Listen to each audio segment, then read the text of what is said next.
चल बात कर रहे हैं स्टेबिलिटी ऑफ एल्कीन। बात नहीं मिली। तो ये जो एल्कीन होती है, एल्कीन का स्टेबिलिटी जो होता है वो डायरेक्टली प्रोपोर्शनल होता है हाइपर कॉन्जुगेशन की। जितना ज्यादा हाइपर कॉन्जुगेशन उतनी ज्यादा क्या स्टेबिलिटी। क्लियर। एंड अगर आइसोमेरिक एल्कीन है, कैसी है आइसोमेरिक एल्कीन, तो आइसोमेरिक एल्कीन का जो स्टेबिलिटी होता है वो इनवर्सली प्रोपोर्शनल होता है हीट ऑफ हाइड्रोजनेशन के। Heat of hydrogenation. और सुनिए, जितना ज्यादा हीट ऑफ हाइड्रोजनेशन होता है उतनी कम स्टेबिलिटी, और जितना कम हीट ऑफ हाइड्रोजनेशन होगा उतनी ज्यादा स्टेबिलिटी। क्लियर है कि नहीं। अब आइसोमेरिक एल्कीन में ये हीट ऑफ हाइड्रोजनेशन क्या है, तो पहले इस बात को सुनो। तो हाइड्रो का मतलब बेटा होता है हाइड्रोजन, और जनेशन का मतलब होता है एडिशन। तो हाइड्रोजन का जुड़ना क्या कहलाया जाता है हाइड्रोजनेशन। और ये रिएक्शन एक्सोथर्मिक रहती है। कैसी रहती है एक्सोथर्मिक। क्लियर। एनर्जी निकलती है इस प्रोसेस में। तो अब कहते हैं कि आइसोमेरिक एल्कीन होंगी तो उनमें हम हीट ऑफ हाइड्रोजनेशन देखेंगे। जिसका हीट ऑफ हाइड्रोजनेशन ज्यादा होगा उसका स्टेबिलिटी कम, और आपको मिलेगा बताएगा कि किसका हीट ऑफ हाइड्रोजनेशन कितना कितना है, तो हम कंपेयर कर लेंगे। और मान लो अगर आइसोमेरिक एल्कीन की बात कर रहा है तो फिर यहां पर अगर हम हीट ऑफ हाइड्रोजनेशन का ऑर्डर देखें तो यहां पर आइसोमेरिक एल्कीन में हीट ऑफ हाइड्रोजनेशन का ऑर्डर होता है, सबसे ज्यादा हीट ऑफ हाइड्रोजनेशन होता है सिस का, उससे कम आइसो का, और सबसे कम ट्रांस का। ये हीट ऑफ हाइड्रोजनेशन का ऑर्डर। अगर मान लो तुम्हें दिया गया है तो ठीक है, और नहीं दिया गया है तो आइसोमेरिक एल्कीन या तो वो होगी आपकी सिस या आइसो या ट्रांस। तो बात कर रहे हैं सबसे ज्यादा हीट ऑफ हाइड्रोजनेशन किसका होता है सिस का, उससे कम आइसो का, और सबसे कम ट्रांस का। क्लियर। तो फिर हम अगर हमारे पास सिस एल्कीन होगी तो उसका हीट ऑफ हाइड्रोजनेशन सबसे ज्यादा है, तो उसकी स्टेबिलिटी क्या हो जाएगी सबसे कम। फिर उससे कम हीट ऑफ हाइड्रोजनेशन किसका है आइसो का, तो उसकी स्टेबिलिटी और ज्यादा, और सबसे कम किसका है ट्रांस का। तो सबसे ज्यादा स्टेबिलिटी किसकी हो जाएगी ट्रांस।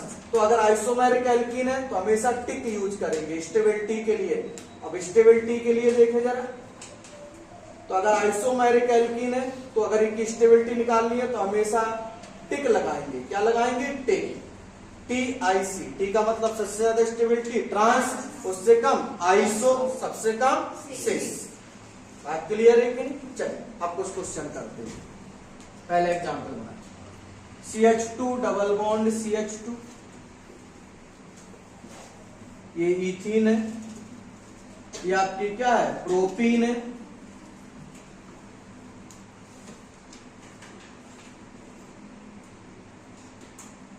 ये आपकी ब्यूटीन है,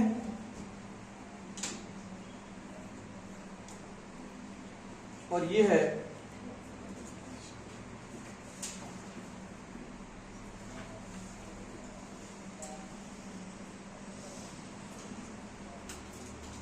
that is the 2-methyl butene. कह रहा है जरा बताओ इनके, कह रहा है जरा बताओ इनकी स्टेबिलिटी का ऑर्डर क्या होगा। तो देखो जरा, आइए निकाल ले पहले इनमें हाइपर कॉन्जुगेशन। पहले तो हाइपर कॉन्जुगेशन देखो, गलती से हाइपर कॉन्जुगेशन सेम आए तो फिर क्या देखेंगे हीट ऑफ हाइड्रोजनेशन। तो आइए जरा देखिए, बताओ इसमें कितना हाइपर कॉन्जुगेशन, बोलो कितना हाइपर कॉन्जुगेशन। कोई हाइपर कॉन्जुगेशन नहीं होगा इसमें, क्योंकि कंडीशन सेटिस्फाइड करो। ऐसे नहीं कि कितना हाइपर कॉन्जुगेशन बोले 2, ऐसे नहीं।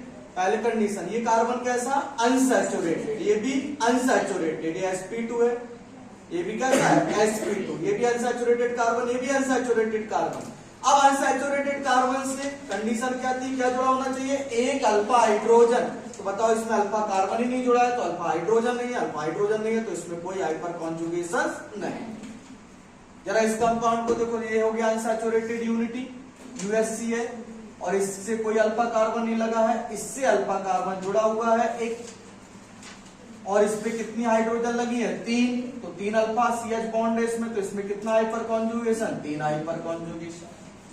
बताओ इसमें अनसैचुरेटेड यूनिटी ये हो गई, एक अल्फा कार्बन 2 अल्फा कार्बन, दोनों अल्फा कार्बन पर कितनी हाइड्रोजन 3, तो 3 alpha hydrogen plus 3 alpha hydrogen, 6 alpha CH bond, तो कितना हाइपर कॉन्जुगेशन 6 हाइपर कॉन्जुगेशन।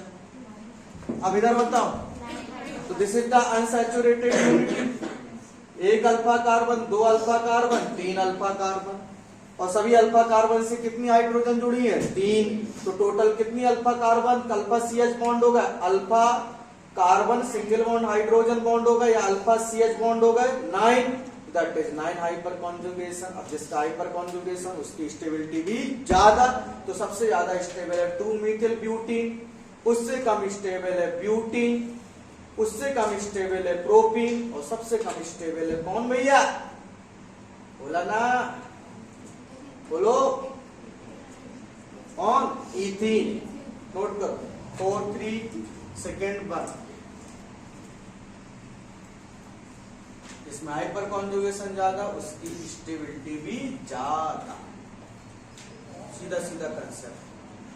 चाहे एल्कीन हो चाहे कोई भी कंपाउंड हो, अगर उसमें हाइपर कॉन्जुगेशन है तो जितना ज्यादा हाइपर कॉन्जुगेशन स्टेबिलिटी भी उतनी ज्यादा।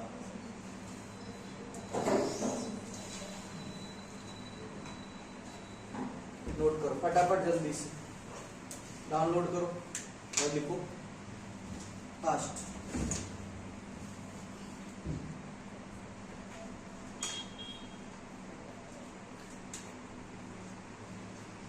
नोट हो गया हो तो बता देना फटाफट, बोले फास्ट। मुबारक, कुछ क्वेश्चंस तुम लोग सॉल्व कर लो। दिखाई दे रहा है ना पूरा, इसमें पूरा आ रहा है ना, फाइन।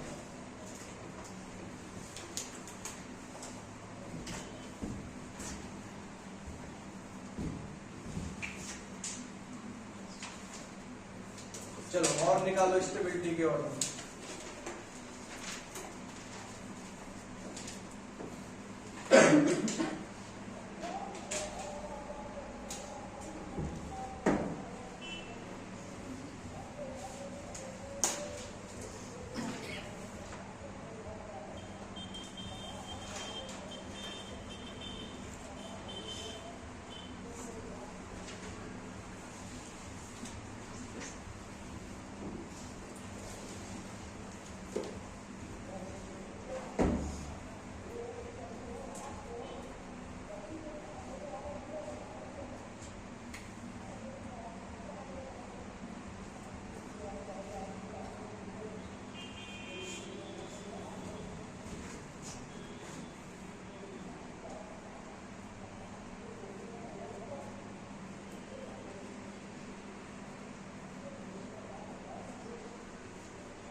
चलो इसका आंसर बताओ, स्टेबिलिटी का ऑर्डर बोलो।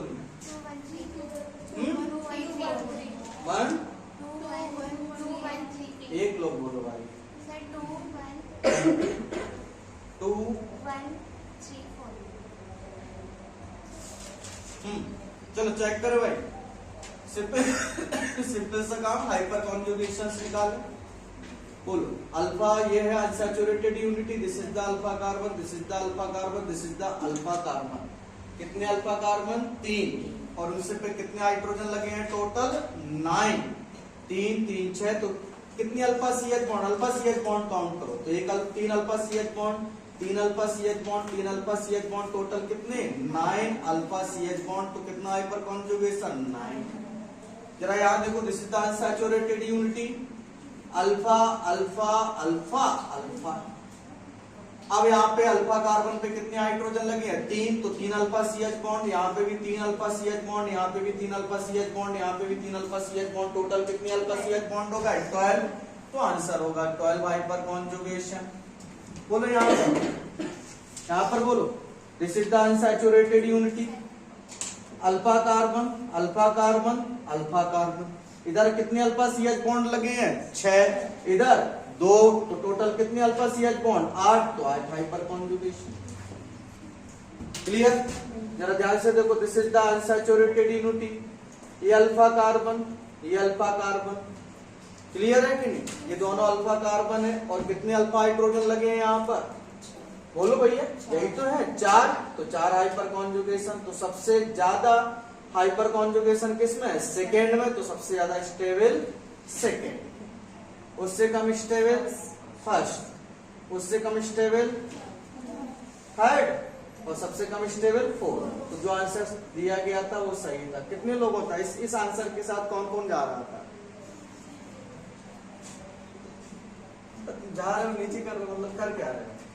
अच्छा मैंने अच्छा उस दिन कह रही कि मैं किसी के साथ नहीं जाती है ना, तो अब वो सोच रहे हो कि मैं खड़ा कर दूंगी तो फिर बोलेंगे लोग अब तुम इसके साथ जा रही हो। ऐसा मत करो, आंसर जो है वो सही है। तो सबसे ज्यादा स्टेबिलिटी किसकी? सेकेंड, उससे कम फर्स्ट, उससे कम। सबसे ज्यादा स्टेबल कौन होगा? सेकेंड, फिर फर्स्ट। नहीं, सबसे ज्यादा स्टेबल यार सेकेंड ही का कंफ्यूजन कर रहा है। फिर फर्स्ट, फिर थर्ड, फिर फोर्थ।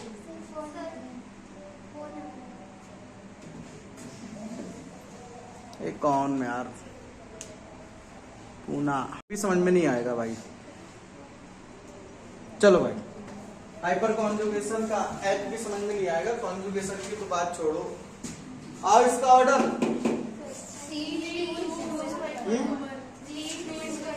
एक लोग बोलो भाई।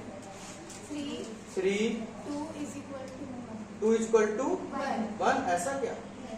चलो आओ चेक करें भाई, देखें ध्यान से। सबसे ज्यादा स्टेबल 3, तो पहले तो इसमें हाइपर कॉन्जुगेशन देखो, ये अनसैचुरेटेड कार्बन, ये अनसैचुरेटेड कार्बन, ये अनसैचुरेटेड, ये इससे जुड़ा ये कार्बन अल्फा। क्लियर? एक हाइड्रोजन, 2 हाइड्रोजन, इससे जुड़ा ये कार्बन अल्फा, एक हाइड्रोजन 2, तो टोटल कितने अल्फा सी एच? ये अल्फा कार्बन इसके रिस्पेक्ट में, और ये अल्फा कार्बन इसके रिस्पेक्ट में। तो टोटल कितने अल्फा सी एच बॉन्ड लगे इसमें? 4। तो 4 हाइपर कॉन्जुगेशन। क्लियर?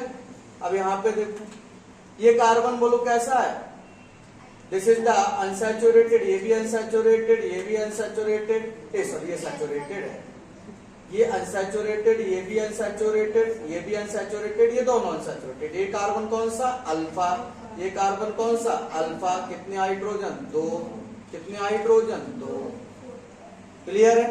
तो जरा ध्यान से देखो, इसमें टोटल हाइड्रोजन कितने लगे हैं? 4 अल्फा सी एच बॉन्ड, तो 4 हाइपर कॉन्जुगेशन। क्लियर है कि नहीं? अब आगे बढ़ो ध्यान से, नेक्स्ट इसको देखो, ये वाला लास्ट वाला, तो ये अनसैचुरेटेड यूनिटी, ये कार्बन कौन सा? अल्फा। यहाँ पे ये CH3 है बेटा, ये भी अल्फा, ये भी अल्फा, तो 2 हाइपर कॉन्जुगेशन इधर, 2 हाइपर कॉन्जुगेशन इधर, और 3 हाइपर कॉन्जुगेशन इधर। तो टोटल कितने? 7 हाइपर कॉन्जुगेशन। क्लियर है कि नहीं? तो सबसे ज्यादा हाइपर कॉन्जुगेशन जिसमें उसकी स्टेबिलिटी ज्यादा, तो आंसर सबसे सही कौन होगा? मतलब आंसर सबसे ज्यादा स्टेबिलिटी किसकी होगी, थर्ड की। तो थर्ड सबसे ज्यादा स्टेबल, उससे कम कौन हो जाएगा, सेकंड, और सेकंड के बराबर कौन रहेगा, आगे बढ़ो। नेक्स्ट क्या हो गया भाई, दुनिया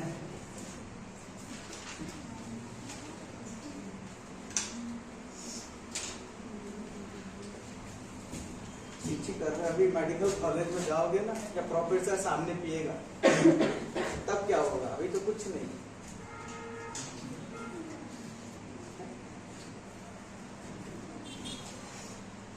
ये लाइफ बहुत आसान लगेगी, तुम खुद बैठोगे, मतलब लाओ यार हम भी गिफ्ट खाते हैं, है ना, क्या हो गया है? और जितने लोग अभी नाटक कर रहे हैं, समझ लो वही जाके उसी पे करने वाले हैं, सीधा सीधा सीधा सीधा पहले दिन से बोले आज धुआं उड़ेगा पूरा जिंदगी भर का, है ना, पहले दिन से स्टार्ट हो जाएंगे भाई, देखना। कुछ लोग तो कह रहे हमने तो अभी स्टार्ट कर दिया है। चलो भाई आगे बढ़ो। नेक्स्ट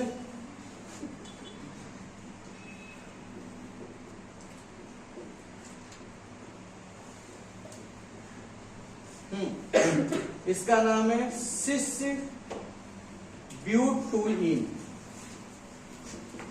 या सिस टू ब्यूटी, ऐसा भी लिख सकते हैं, सिस टू ब्यूटी। क्लियर? CH3C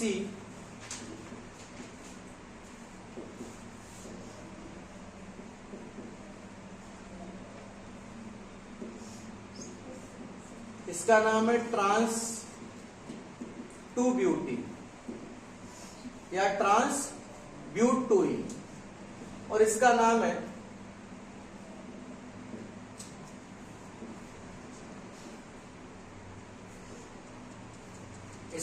है आइसो ब्यूटीन या आइसो ब्यूटीन या 2-मीथिल प्रोपीन या आइसो ब्यूटीन। क्लियर? आइए जरा देखो, अब इनकी स्टेबिलिटी का ऑर्डर पूछ रहा है, किसकी स्टेबिलिटी ज्यादा और किसकी कम। तो आओ जरा हाइपर कॉन्जुगेशंस निकालें पहले तो ये अनसैचुरेटेड यूनिटी, ये कौन सा कार्बन लगा है, अल्फा, ये अल्फा, तो कितने अल्फा CH बॉन्ड, 3, कितने अल्फा CH बॉन्ड, 3, तो टोटल कितना हाइपर कॉन्जुगेशन, 6 हाइपर कॉन्जुगेशन। यहां पे भी देखो, ये अनसैचुरेटेड यूनिटी, ये अल्फा कार्बन, ये अल्फा कार्बन। क्लियर? ये कितने अल्फा हाइड्रोजन लगे यहाँ पे, 3, तो 3 अल्फा CH बॉन्ड इधर, 3 अल्फा CH बॉन्ड इधर, फिर टोटल कितने अल्फा CH बॉन्ड, 6, तो 6 हाइपर कॉन्जुगेशन इसमें भी। और देखो this is the unsaturated unity, ये अल्फा कार्बन, ये अल्फा कार्बन, कितने अल्फा CH बॉन्ड इधर, 3 इधर भी, तो टोटल यहाँ पे भी 6 अल्फा CH बॉन्ड, तो 6 हाइपर कॉन्जुगेशन। तो टोटल हाइपर कॉन्जुगेशन देखो सब में कितना है, 6 6 6, सेम हाइपर कॉन्जुगेशन। तो फिर इस केस में अब हमें क्या देखना पड़ेगा, that is the heat of hydrogenation. तो अब जो कोई कंपाउंड, आइसोमर का मतलब क्या होता है, ऐसे कंपाउंड जिनके मॉलिक्यूलर फार्मूला सेम है, तो सबका मॉलिक्यूलर फार्मूला एक ही है सबका। देखो क्या लिखा है, C4H10, H8, सबका फार्मूला देखो क्या लिखा है, C4H8, चेक करो भाई, लिखा है कि नहीं, C4H8। ये भी देखो क्या लिखा है, C4H8, ये भी क्या लिखा है, C4, ये गड़बड़ हो गया, ये हाइड्रोजन नहीं रहेगा यार, ये भी कितना है, C4H8, सभी का फार्मूला C4H8 है, सबके सेम फार्मूले हैं। पर बात करते हैं, सबके सेम फार्मूले हैं बच्चों, पर क्या है यहाँ पर, दैट इज द, अब हमें हाइपर कॉन्जुगेशन भी सेम है इनमें, पर इनकी स्टेबिलिटी अब हम देखेंगे। तो सबसे ज्यादा अब हीट ऑफ हाइड्रोजनेशन, तो सबसे ज्यादा हीट ऑफ हाइड्रोजनेशन किसकी होती है, सिस की, तो उसकी स्टेबिलिटी सबसे कम, और सबसे कम हीट ऑफ हाइड्रोजनेशन ट्रांस का, तो सबसे ज्यादा स्टेबिलिटी किसकी होगी, ट्रांस की। तो सही ऑर्डर किया जाएगा इसका, सबसे ज्यादा स्टेबल होगा कौन, टिक कर लो इसमें, सबसे ज्यादा स्टेबल ट्रांस, उससे कम आइसो, और सबसे कम, सबसे ज्यादा ट्रांस, उससे कम आइसो, और सबसे कम सिस। तो करेक्ट आंसर होगा यहाँ पर 2 से कम स्टेबल 3, 3 से कम स्टेबल 1। अभी भी किसी को कोई घबराहट, कमजोरी, तनाव, किसी भी प्रकार की समस्या हो हाइपर कॉन्जुगेशन में तो बताओ। हो गया? चलिए नेक्स्ट। अब डालेंगे एक बार फिर से हेडिंग हाइपर कॉन्जुगेशन। अब फिर से पढ़ो। अभी तो हमने हाइपर कॉन्जुगेशन में कुछ सीखा ही नहीं,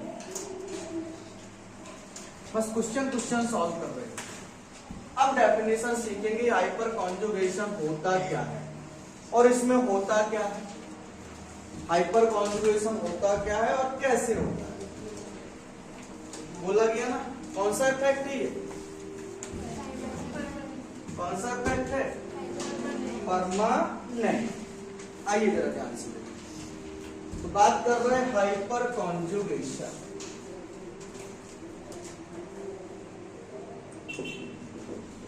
फिर से लिख लो एक बार यार, it is a permanent effect.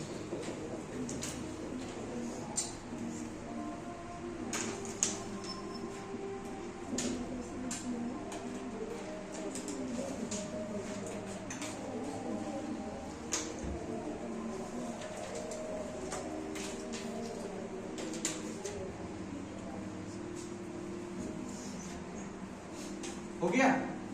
कौन सा इफेक्ट है ये, परमानेंट इफेक्ट। नंबर 2, अब सुने हाइपर कॉन्जुगेशन में होता क्या है, तो कहते हैं इन दिस इफेक्ट, इस इफेक्ट में डीलोकलाइजेशन होता है।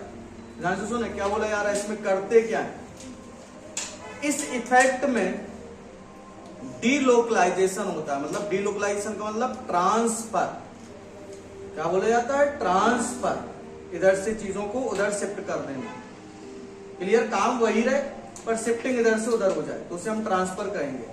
मान लो तुम भिलाई में नौकरी कर रहे किसी कंपनी में, या मान लो किसी हॉस्पिटल में काम कर रहे हैं भिलाई में, तो भिलाई से कहाँ भेज दिया जाए, रायपुर, पर तुम्हें वही काम करने को मिले तो तुम क्या कहोगे, हमारा ट्रांसफर हो गया। सिंपल सा काम वही पर स्थान बदल दिया, तो दैट इज द ट्रांसफर। इसे सब्स्टिट्यूशन नहीं बोलते।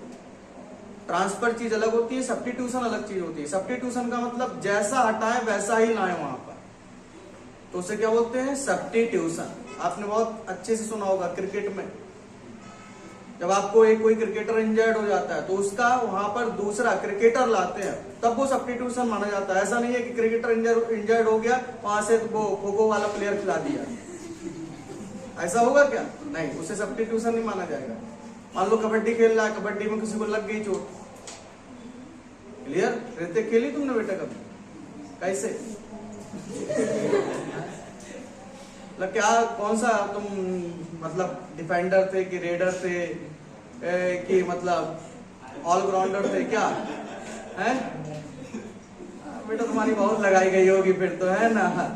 चलो खैर आगे बढ़ो, फिर तो एक आध दिन हो जाए कबड्डी।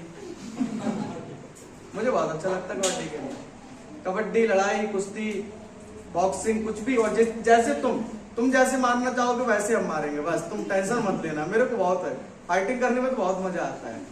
तुम आओ तो बस एक बार, फिर देखेंगे क्या होना है। चलो फिलहाल तो देखेंगे एक आध दिन। तो कहाँ की बात चल रही थी भाई, हाइपर कॉन्जुगेशन की। तो एक परमानेंट इफेक्ट और इसमें ट्रांसफर होता है किसका, sigma electrons of alpha CH bond, alpha CH bond. तो जैसे देखो ये था हमारी कंडीशन, अनसैचुरेटेड कार्बन से एक कार्बन जुड़ा होना चाहिए, अल्फा कार्बन, और उस अल्फा कार्बन पर क्या लगा हो, एक मिनिमम अल्फा हाइड्रोजन। ये तो अब अल्फा हाइड्रोजन देखो कार्बन से किसके द्वारा जुड़ी है, सिंगल बॉन्ड। तो सिंगल बॉन्ड का नाम क्या होता है, सिग्मा बॉन्ड। तो ये जो सिग्मा बॉन्ड है कार्बन हाइड्रोजन के बीच में, और सिग्मा बॉन्ड बनाने के लिए जो इलेक्ट्रॉन्स लगेंगे, अब इन्हीं को हम क्या बोलेंगे, सिग्मा इलेक्ट्रॉन्स। पाई बॉन्ड बनाने के लिए जो इलेक्ट्रॉन लगते हैं उन्हें क्या बोला जाता है, पाई इलेक्ट्रॉन। तो सिग्मा बॉन्ड बनाने के लिए जो इलेक्ट्रॉन्स लग रहे हैं उन्हें हम क्या कहेंगे, सिग्मा इलेक्ट्रॉन। तो इन्हीं सिग्मा इलेक्ट्रॉन का ट्रांसफर होता है, क्या होता है भैया, सिग्मा इलेक्ट्रॉन का ट्रांसफर, डीलोकलाइजेशन होता है।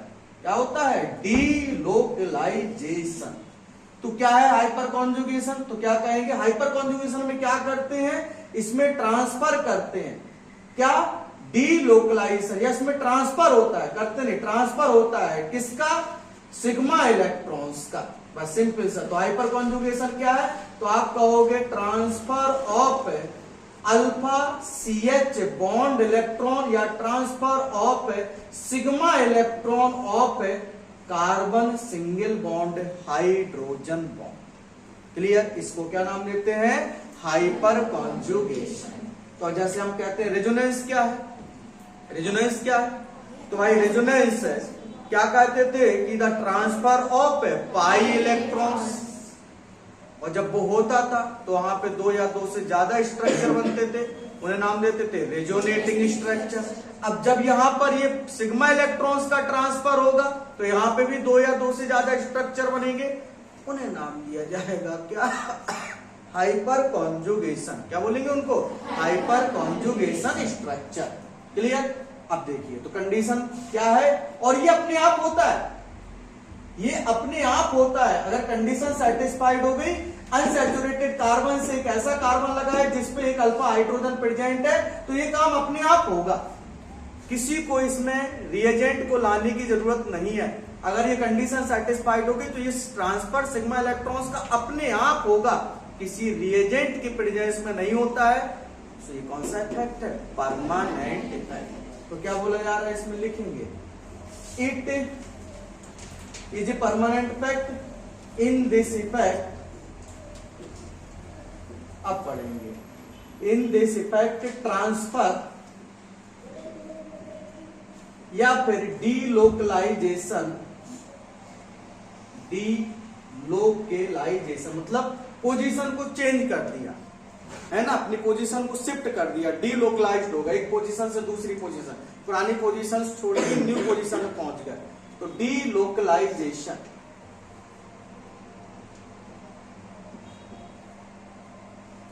Localisation of sigma electron of alpha carbon hydrogen bond takes place. इस फैक्ट में या हाइपर कॉन्जुगेशन क्या है, तो आप कहोगे भैया ट्रांसफर ऑफ या फिर डीलोकलाइजेशन किसका, sigma electrons of alpha C H bond.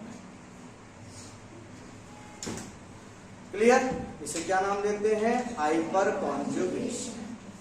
और जब ये होगा तो दो या दो से ज्यादा स्ट्रक्चर बनेंगे, स्ट्रक्चर कहलाए जाएंगे कौन से स्ट्रक्चर, हाइपर कॉन्जुगेटिव स्ट्रक्चर।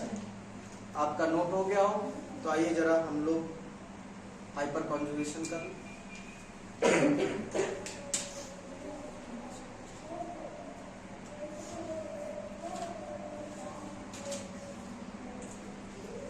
आज कौन सा कोई त्योहार ही आ रहा है,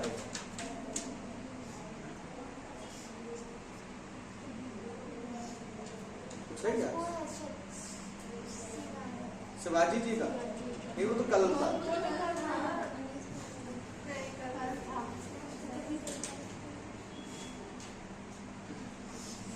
चल हो गया, आओ भाई कराते हैं हाइपर कॉन्जुगेशन।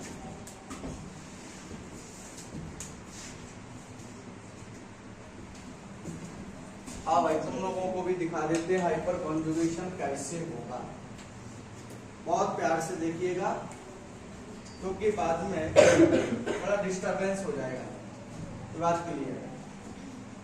चलो तो इसको पहचानो जरा, बताओ इस कंपाउंड में क्या हाइपर कॉन्जुगेशन होगा कि नहीं, बोलो भाई, होगा। चल तो आइए देखें कैसे होगा। तो पहले पहचानो, this is the unsaturated carbon, इसने सभी सिग्मा बॉन्ड बनाए हैं पर इसका हाइब्रिडाइजेशन sp2 है। तो ऐसे कंपाउंड जिसमें कार्बन सभी सिग्मा बॉन्ड बनाए पर हाइब्रिडाइजेशन sp3 ना रख पाए, तो फिर इसकी लंका लग जाएगी, ये बन जाएगा क्या, अनसैचुरेटेड कार्बन। लंका नहीं लगेगी मतलब बदल जाएगा। अब देखो ये लगा है इससे अल्फा कार्बन, ये एक अल्फा सी एच बॉन्ड, ये अल्फा एक सी एच बॉन्ड, ये अल्फा सी एच बॉन्ड। अब जरा देखो, अब ये कंपाउंड है, अब ये अपने आप क्यों हो रहा है, तो देखो इस कार्बन के ऊपर क्या प्रेजेंट है, चार्ज।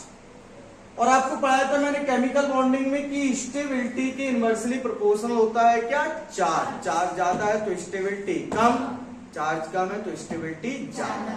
तो ये कार्बन क्या करना चाहता है, अपना चार्ज कम करना चाहता है, कौन सा, पॉजिटिव। अब पॉजिटिव चार्ज तभी कम कर पाएगा जब इसे कौन दे देगा, कोई इलेक्ट्रॉन्स।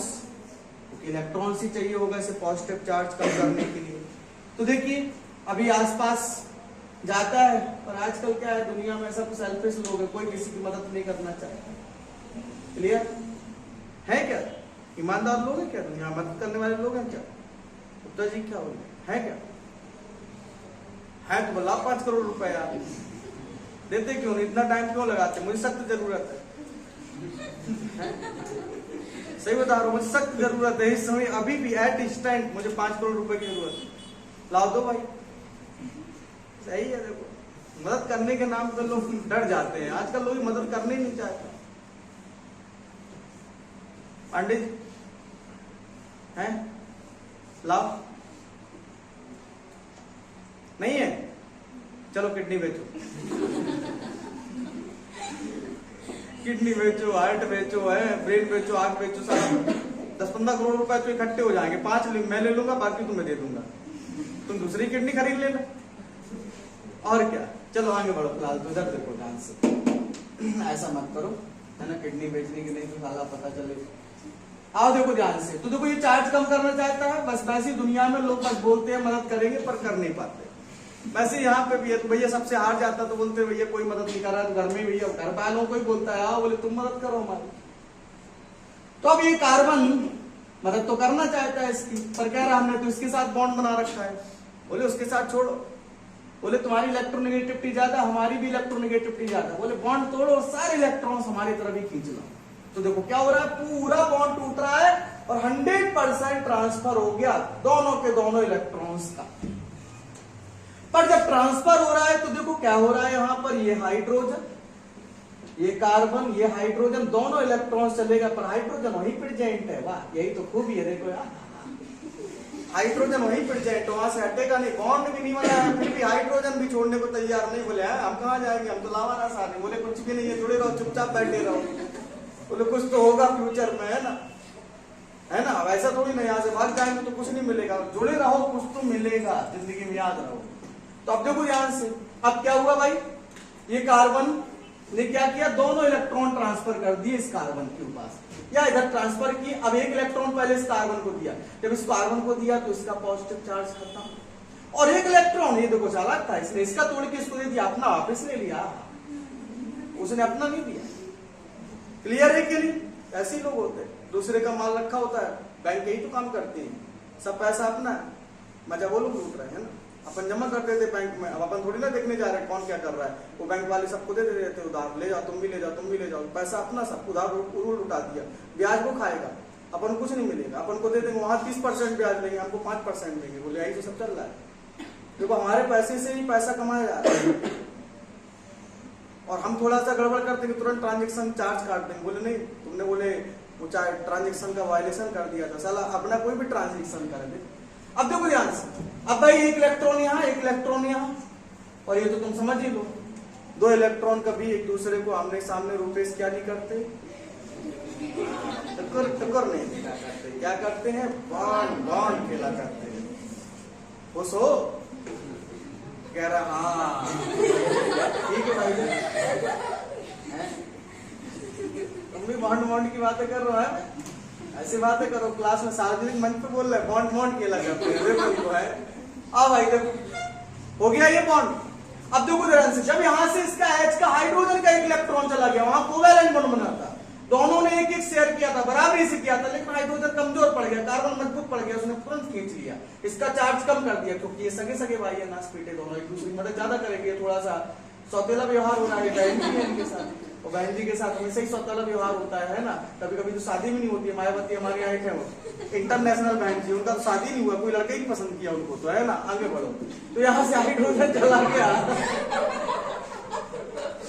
हाइड्रोजन चला गया, है ना, हाइड्रोजन चला गया है, हाइड्रोजन का एक इलेक्ट्रॉन चला गया, सुनो ध्यान से, बातें मत करो, कुछ रेजोनेंस हाइपर कॉन्जुगेशन समझो, तो सब गड़बड़ हो जाएगा।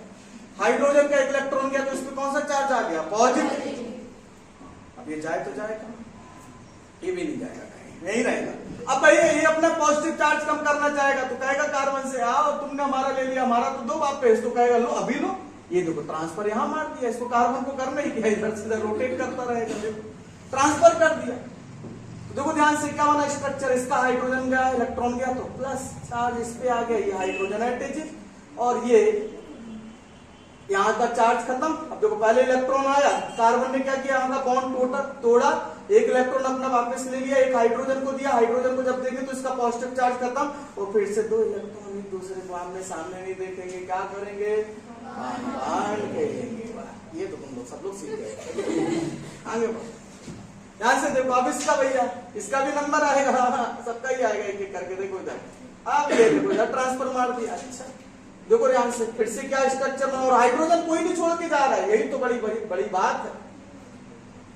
अब देखो यहां से ये हाइड्रोजन इधर जब ट्रांसफर होगा तो एक इलेक्ट्रॉन अपना कार्बन वापस एक इसको देगा, सबको ट्रांसफर कर रहा है। देखो तो इसका हाइड्रोजन को इसको इलेक्ट्रॉन आ गया, बाद में इलेक्ट्रॉन दे दो इसको, कार्बन ने अपना इलेक्ट्रॉन ले लिया, हाइड्रोजन का गया तो नासपीटे पे आ गया पॉजिटिव चार्ज, ये हाइड्रोजन इधर और ये डबल बॉन्ड CH2।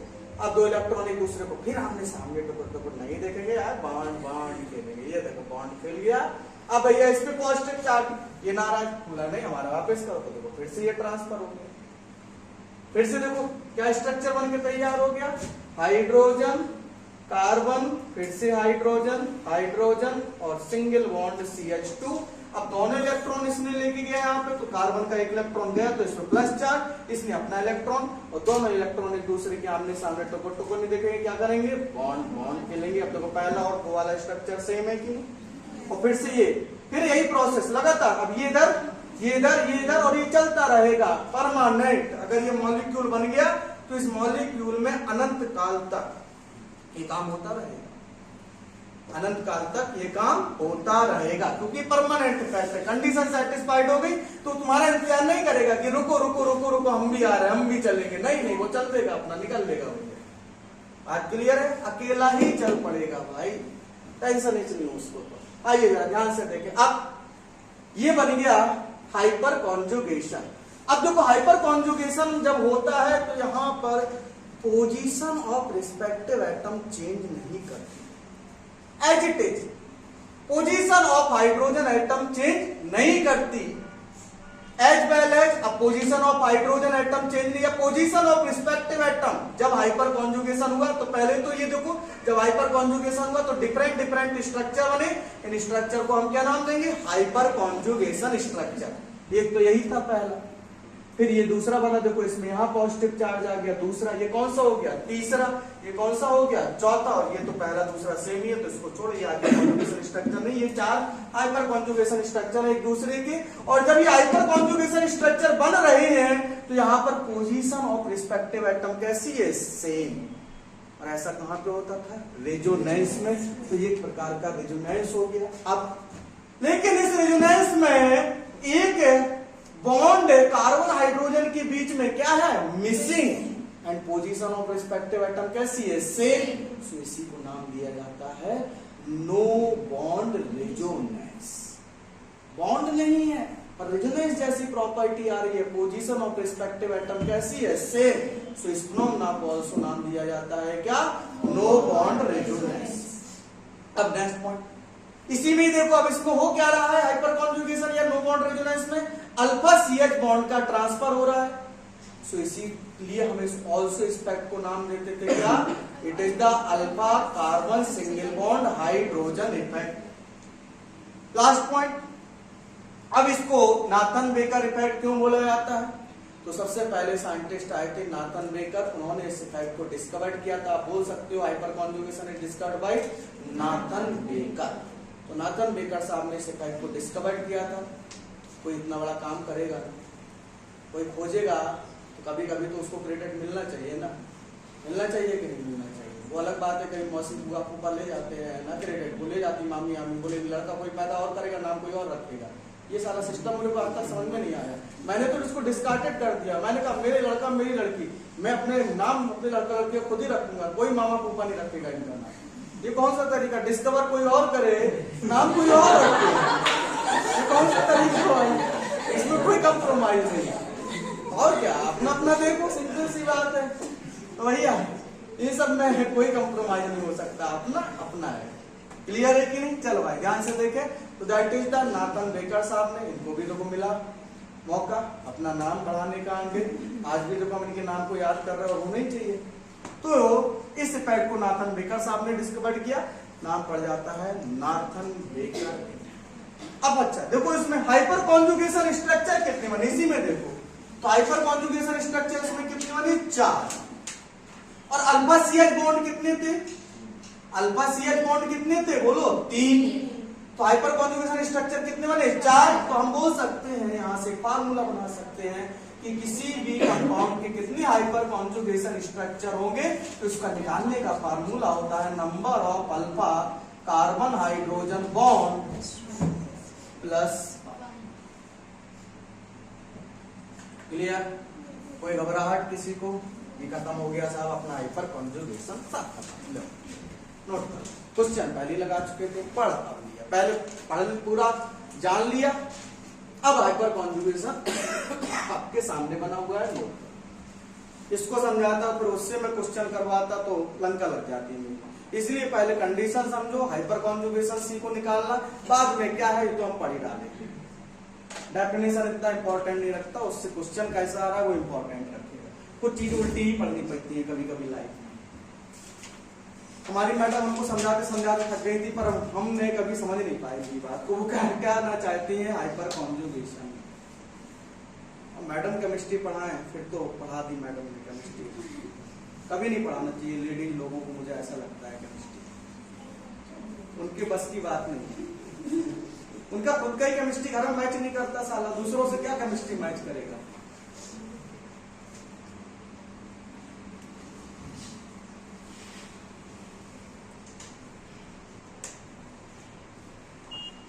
ऐतिहासिक मैडम थी हमारी।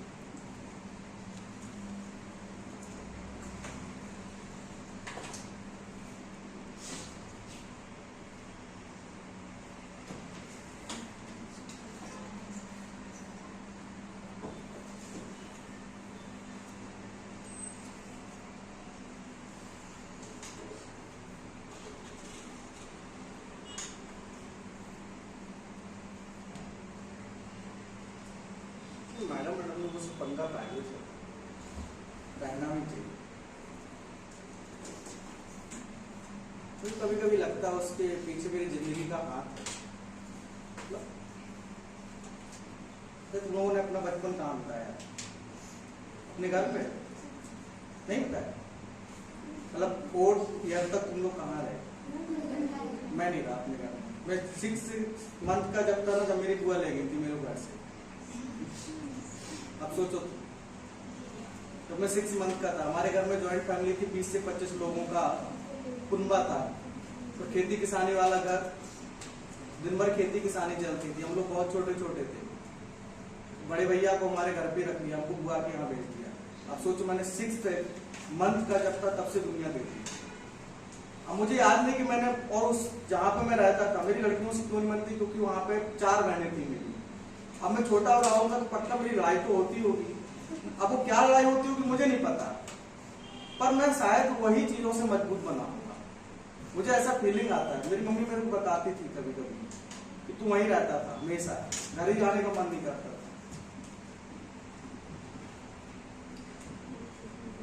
4 बहनें थी मेरी, 3 खत्म हो गई, 1 बची। ये भी बहुत बड़ा खतरनाक सच है। 4 थी, 1 बची, 1 बची, 3 खत्म हो गई। बुआ की लड़की जिनके साथ में बचपन गुजारा था।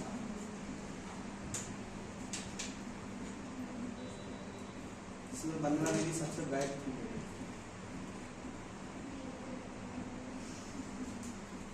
मतलब सोचो, उनकी शादी में मैंने लगातार 6 दिन डांस किया था। इतना मैं बहुत छोटा था तब, अच्छा लगता है।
हो गया?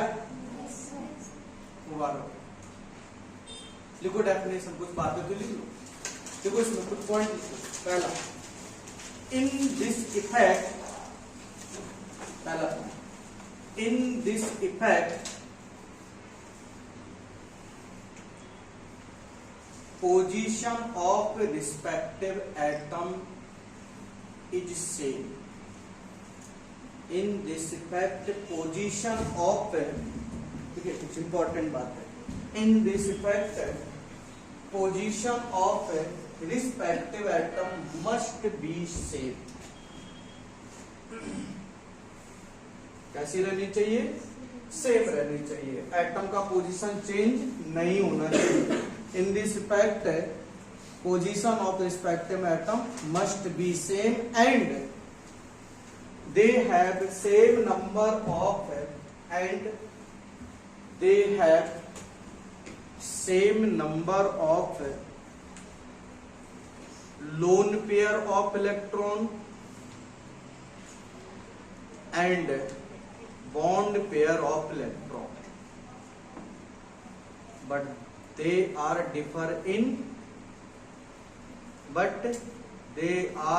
differ in way of distribution, but they are differ in way of distribution.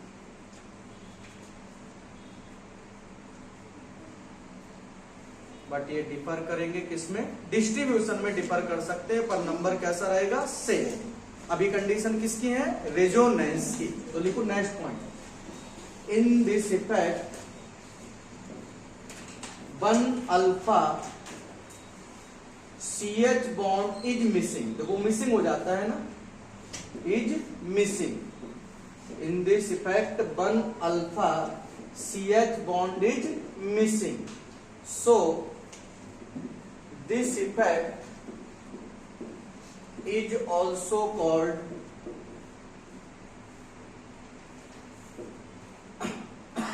no bond resonance. Position same है, लोन पेयर बॉन्ड पेयर का नंबर भी सेम है, कंडीशन रेजोनेंस। तो एक प्रकार से ये रेजोनेंस ही है, पर इसमें एक बॉन्ड मिसिंग है, सो हम कह रहे हैं इसको नो बॉन्ड रेजोनेंस। तीसरा पॉइंट क्या था? तीसरा क्या बताया था मैंने आपको? तीसरा point, in this effect transfer of alpha CH bond electron takes place, so this effect that is it is, yeah, so this effect कैसे लिखे? so this effect is called alpha carbon single bond hydrogen bond effect. Clear? And कितने number of hyperconjugation structure बनेंगे इसमें? And number of hyperconjugation structure नीचे लिखे हैं, बराबर होंगे number of hyperconjugation number of alpha CH bond plus 1। तो जितने अल्फा CH बॉन्ड हो कंपाउंड में, उसमें कितना ऐड कर दो? +1, मिल जाएंगे टोटल आपको हाइपर कॉन्जुगेटिव स्ट्रक्चर। कोई घबराहट, कमजोरी, तनाव, किसी प्रकार की इसमें समस्या हो तो बताओ, है क्या? नहीं।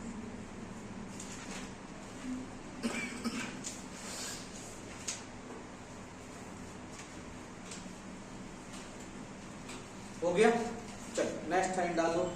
दूसरा इफेक्ट इंडक्टिव बनाइए।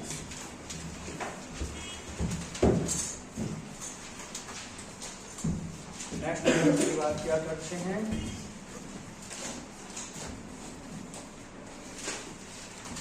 Inductive effect.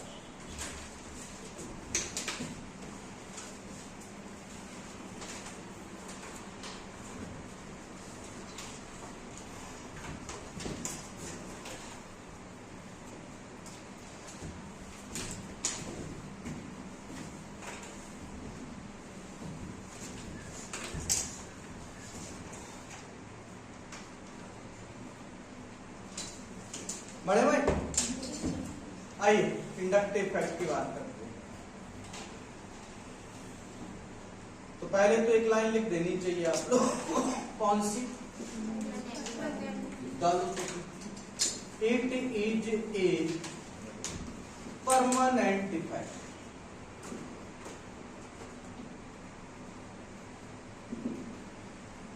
आइए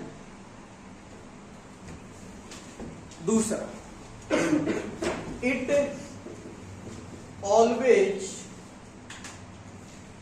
always work in the chain of carbon atom. किसमें बेटा? चेन ऑफ कार्बन एटम की, वहीं पे वर्क करेगा बेटा, हर जगह नहीं। कंडीशन सुनो, ये कहां पे लगता है? ये इफेक्ट परमानेंट है, पर ये पाया कहां जाता है? चेन ऑफ कार्बन एटम के अंदर। Clear? Next point number 3, and valid up to, यहीं पे इसी में लिख लो, always work in chain of carbon atom and valid up to, और कहां तक लगता है भैया? वैलिड अप टू, और कहां तक ये पाया जाता है, या कहां तक इसका कंडीशन है, कहां तक ये एप्लीकेबल होता है, या कहां पर ये वैलिड है? Valid up to gamma carbon. कहां पर? गामा कार्बन तक। क्लियर? तो क्या बोला जा रहा है बेटा? Gamma carbon. तो सबसे पहले एक परमानेंट इफेक्ट है, it always work in the chain of carbon atom and valid up to the gamma carbon. आइए जरा देख, चल, it always work in the chain of carbon atom and valid up to gamma carbon. अब जैसे मान लो ये functional group है, इससे जुड़ा ये कार्बन, इससे जुड़ा ये दूसरा कार्बन, इससे जुड़ा ये तीसरा कार्बन, इससे जुड़ा ये चौथा कार्बन। तो देखो ये कार्बन कार्बन की चेन बन गई। अब फंक्शनल ग्रुप से जुड़ा कार्बन को क्या बोलेंगे? अल्फा। अल्फा कार्बन से जुड़ा कार्बन बीटा, बीटा से जुड़ा कार्बन गामा। तो यहां तक वर्क करेगा ये। क्लियर? इसके बाद नहीं करेगा। क्लियर? अब जरा सुने होता क्या है ये। अब इस इफेक्ट में होता क्या है, तो इस बात को सुनिए, वेरी वेरी इंपॉर्टेंट इफेक्ट है ये, बहुत ही important. Acidic strength of acid, basic strength of base, stability of carbocation, stability of carbanion, ये सब इसी से ही एक्सप्लेन होंगे भाई। आइए अब होता क्या है तो सुनेंगे ये इफेक्ट में। इस इफेक्ट में क्या होता है, तो पार्शियल डिस्प्लेसमेंट। अब डिस्प्लेसमेंट टर्म क्या होता है तो सबको पता होगा, जैसे कोई चीज यहां प्रेजेंट हो उसको खिसका के यहां पे रख दो, तो ये क्या हो गया? डिस्प्लेसमेंट। क्लियर है कि नहीं? तो क्या बोला जा रहा है साहब, अब आपने हमेशा के लिए रख दिया तो ये कैसा है? परमानेंट। और आप कुछ टाइम के लिए रखेंगे तो कैसा है? Temporary. That is the temporary. तो देखो ध्यान से, और मान लो, जैसे मान लो, ध्यान से समझना, ये पॉइंट 1, ये पॉइंट 2। क्लियर? और पॉइंट 1 से पॉइंट 2 पे चला जाए पूरा, तो हम कहेंगे कंप्लीट डिस्प्लेसमेंट हो गया। तो मान लो थोड़ा सा ही जाएंगे तो कैसा डिस्प्लेसमेंट है? पार्शियल। इस चीज को बोलेंगे। तो मतलब कोई चीज, जैसे मान लो इधर चेयर रखी है, हम वहां तक ले जा सकते हैं खींच के, पर हम यहां से यहां तक ही रख रहे हैं, तो ये कैसा? Partial displacement. बस यही चीज है। क्लियर? आइए समझाएंगे थोड़ा सा और बढ़ेंगे। तो अब देखो इसमें होता क्या है, तो इस इफेक्ट में पार्शियल डिस्प्लेसमेंट होता है किसका? सिग्मा इलेक्ट्रॉन्स का। किसके? चेन के। किसके? कार्बन की चेन की। कहां की तरफ? मोस्ट इलेक्ट्रोनेगेटिव एटम की तरफ। तो क्या बोला जा रहा है, सुनिए, in this effect partial displacement, transfer नहीं, डिलोकलाइजेशन नहीं, क्या? डिस्प्लेसमेंट, विस्थापन होता है। कैसा? पार्शियली। तो in this effect partial displacement of sigma electron takes place कहां पर? Towards the more electronegative atom in the chain of carbon atom. तो देखो जरा ध्यान से, ये फंक्शनल ग्रुप है, मान लेते हैं इसकी इलेक्ट्रोनेगेटिविटी ज्यादा है, ये मीना है, मान लिया ये मीना है, जरा समझिए ध्यान से, ये मीना है। तो देखो ये क्या करेगा, पहले तो कोवैलेंट बॉन्ड बनाया, पर ये मीना है तो इनको क्या कर लेगा? अपनी तरफ अट्रैक्ट। किया, पर पूरा नहीं कर रहा, बस अट्रैक्ट कर रहा। तो अट्रैक्ट करेंगे तो इलेक्ट्रॉन इसकी तरफ जाएंगे, तो फंक्शनल ग्रुप पे कौन सा चार्ज आया, माइनस।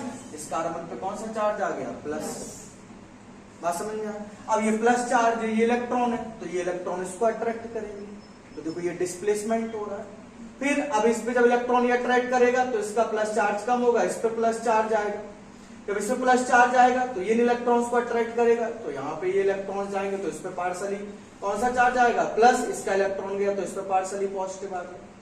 यहाँ थोड़ा ज्यादा आएगा क्योंकि ज्यादा इलेक्ट्रॉन इसके अट्रैक्ट हुए, ये थोड़ा कम अट्रैक्ट कर पाएगा क्योंकि प्लस चार्ज है। फिर और प्लस चार्ज कम हो जाएगा क्योंकि जब इलेक्ट्रॉन इधर जाएंगे तो यहाँ पर प्लस चार्ज का वैल्यू कैसा हो जाएगा, कम। तब जब it is a permanent effect, it always work in the chain of carbon atom and valid up to gamma carbon। होता क्या है ये, तो in this effect partial displacement of, अब ये सिंगल बॉन्ड के इलेक्ट्रॉन्स का, डबल बॉन्ड के नहीं, कौन से, सिंगल बॉन्ड, तो it is the partial displacement of sigma electron, क्योंकि सिग्मा इलेक्ट्रॉन बात हो रही है, तो सिग्मा इलेक्ट्रॉन्स कहां पाए जाते हैं, सिंगल बॉन्ड में। तो जब कार्बन की चेन में पार्शियल डिस्प्लेसमेंट हो किसका, सिग्मा इलेक्ट्रॉन्स का, कहां तक, गामा कार्बन तक, तो इस इफेक्ट को नाम दिया जाता है क्या, इंडक्टिव इफेक्ट। तो लिखिए, in this effect partial, complete नहीं, partial displacement of sigma electron, ऐसे लिखना, sigma electrons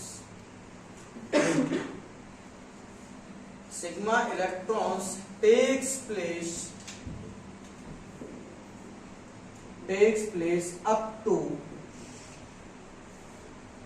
place towards more electronegative atom। तो क्या होता है ये इफेक्ट में, पार्शियल डिस्प्लेसमेंट होता है किसका, सिग्मा इलेक्ट्रॉन्स का, towards the most electropositive atom. Clear, समझ रहे? अब ये दो टाइप का होता है, कितने टाइप का, दो टाइप का, एक प्लस और एक माइनस। प्लस क्या, जब ग्रुप की तरफ शिफ्टिंग हो, मान लो तुमने ग्रुप लगाया, अब ये मीना था तो इसकी तरफ आएगा तो ये प्लस आएगा, और मान लो तुमने ग्रुप लगाया पर ग्रुप लीना निकला, ये क्या हो गया, मीना, तो फिर ये खींचेगा भैया, कार्बन की चेन खींचेगी, तो फिर कौन सा इफेक्ट होगा, माइनस आई। तो ये दो प्रकार का, एक प्लस आई, एक माइनस आई, कब प्लस आई होगा, कब माइनस आई होगा, और इससे कैसे क्या निकालेंगे, इन सब बातों को हम लोग सीखेंगे कल के लेक्चर में। आज के लेक्चर में केवल इतना ही जानेंगे